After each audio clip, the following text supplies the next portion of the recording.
I would really love you to tell me how you felt when you heard the explanation with regards to the fuel subsidy probe, or specifically Igi Mokweder's report on that probe. You know, even the president said he felt so angered by that particular report initially.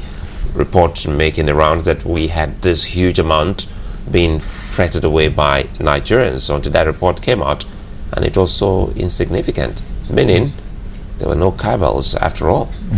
Well, again, the issue goes behind beyond just what the president said. And when I read that report, you know, let me give you an example.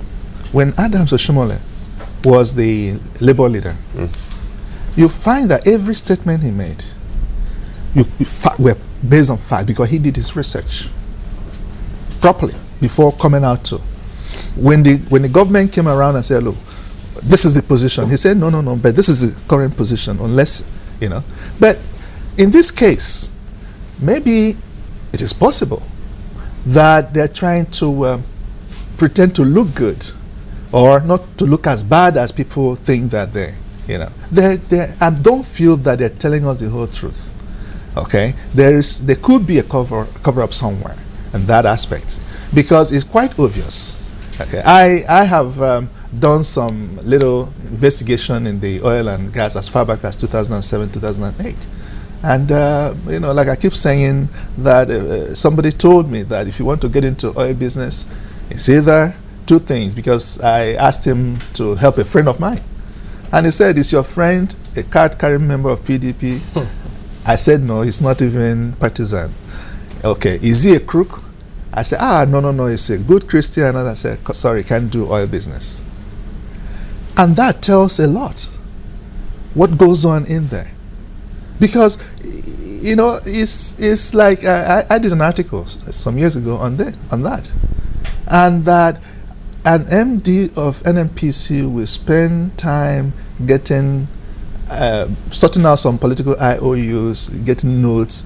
Even while I was at NNPC, a former governor being accused of defrauding the state came with a note that he should be giving some oil this thing. So if you're saying that there's no, you know, the picture they're painting is not as bad as the people Nigerians believe, there is heavy rot in that system. But that doesn't mean that legitimate business is not going on in that No, system. legitimate business is going on, no doubt. Okay. Legitimate business is going on. You know what I take out of that, sorry to cut you there, Dr. Mweze, is, you know, we run away most times, you know, hearsay stories. I'm sure that's what he tried to refer to as the Molo gist, that someone got gist from the bus. But again, in all of this, sometimes it looks like it's true after all, because when you fill the polls, you know, over time when you tell a lie and the frequency with which you tell the same lie, it makes it true. But on this one, if you look at comments by Nigerians on this, they say, no, this can't be a lie.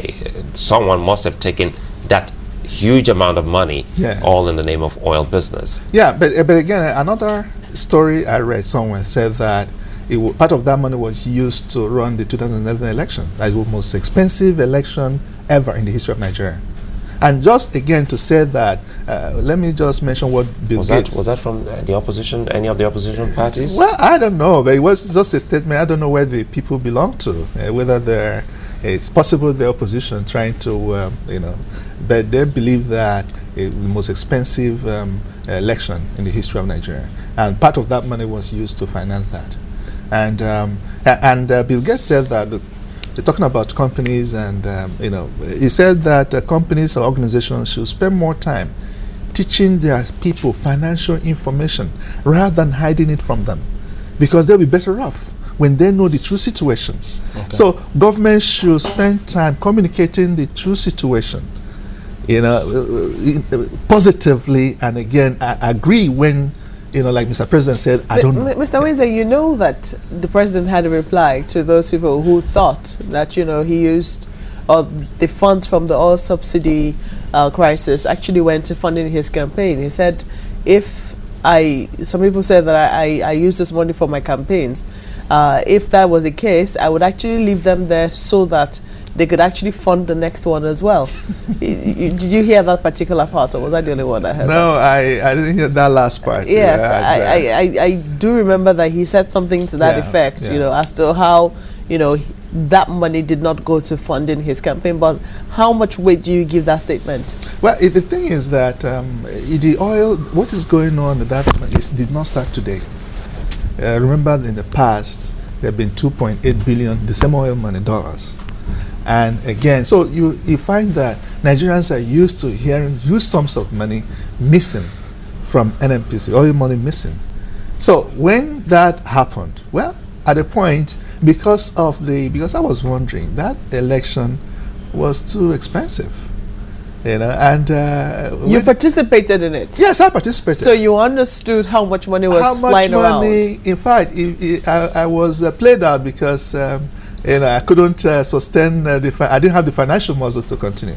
I have good intentions, but so you need some money back. I need some money. In fact, I said, but Mr. President, if that money went towards or that oil money went into campaign, why didn't you give me part of it so that I could also, you know? But there's some, you know, in every rumor there's also always some element of truth, and again, why give room? And that's what Bill Gates was talking about. Why give room, you know, for people to speculate, you know, to gossip and all that? Okay. Why don't you tell them they should come up, respond, what you say, and the time and the channel you say it, you know, is very, very key. In this case now, he says about ASU strike, politics may have crept in. This is beyond 2009 agreement. Do you think they're giving room for speculation here? Well, he's also trying to play safe and to give Nigerians another way of thinking, to maybe set an agenda, maybe bringing politics to it. And but before now, one would have, when he said politics, what people may quickly think that is these rebel governors. Maybe they were the ones, you know, making these people not to go back. But he further explained. He said, for instance, in part of the demand, how can they be asking, that's ASU, that federal government's assets be handed over to them when they don't have any asset management company? And he goes on. He says, look, for instance, even this boils down to their end allowance, which he thinks is the crux of the matter. That couldn't they fund that from the internally generated revenue? Who holds them accountable for that? You know, Chamberlain, I'm happy that he made that statement. When in 2006, Ford Foundation sponsored the training of, the training of university lecturers or university system to be more independent, to fund their expenditure. Financial autonomy. Yes. Now, what they did, I went to some universities. I remember going to Othman Danfodio University in Sokoto, and I was talking to the vice chancellor was there, and the provost, all the people, they were all there. And I told them, look, the body language of the federal government, right back as far back as 2006, I said the body language of the federal government tells me that they are no longer interested in funding education.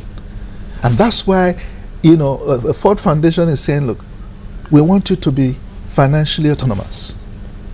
And I asked them, what if government says today we are no longer interested, we will no longer fund you? What are you going to do? And one of the senior people there, I've forgotten who he was, but he said something that they were going to train their students, jokingly.